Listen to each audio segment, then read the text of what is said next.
what Belgium has learned from this is that not to trust everyone who's working for your government and to have security checks on their databases before they are given any right to do any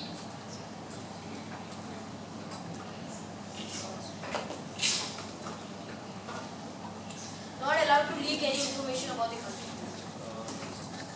And the population of Belgium is well aware that the government of Belgium is surveying all their personal data. Thank you, delegate. Delegates wishing to speak. Delegates from the United States,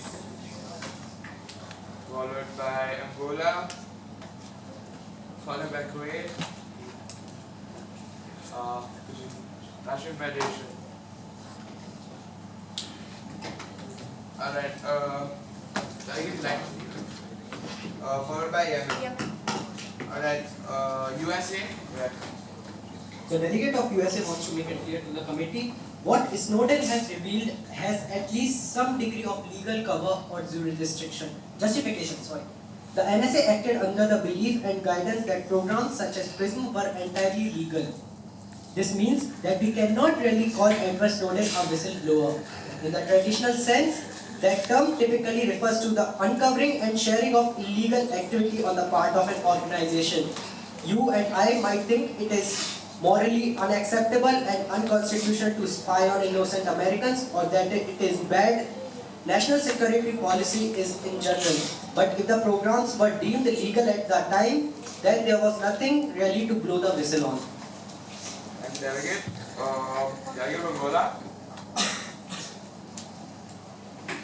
NSA questions what's the point of having optic fibers if the data flowing is also readable. So to prevent this, NSA has developed a security and has tricks to solve this problem.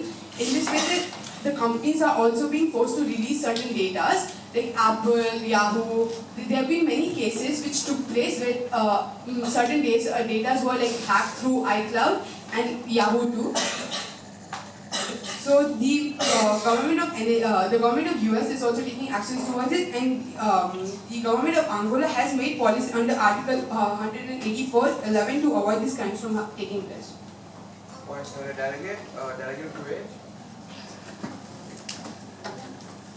What we need to understand is that Edward Snowden was a traitor, not a hero. Stealing classified information to systematically undermine US alliances across the world is basically the definition of treason. To make sure confidential information is not leaked, there should be monitoring of data flow to prevent unauthorized disclosure of data. Given the level of threat presented by terrorism today, the NSA goes to prevent these hypothetical attacks. One cannot help but be concerned about what America's fate should a serious security threat materialize. Instead, he collected an apparently unknowable amount of information and dumped it on the doorsteps of largely foreign newspapers. Any government employee or contractor is warned repeatedly that the unauthorized disclosure of information, of classified information, is a crime. Delegate. Delegate of the Russian Federation.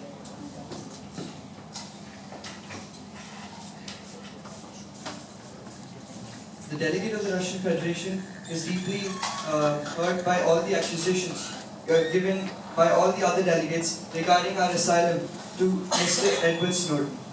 However, I'd like to reiterate what our President, Mr. Putin, has said, that Russia has no extradition treaty with the US, and that Russia never gives up and doesn't plan to give up Assange and Snowden, and consider them to be human rights activists, and they're seeking and fighting for the spread of information.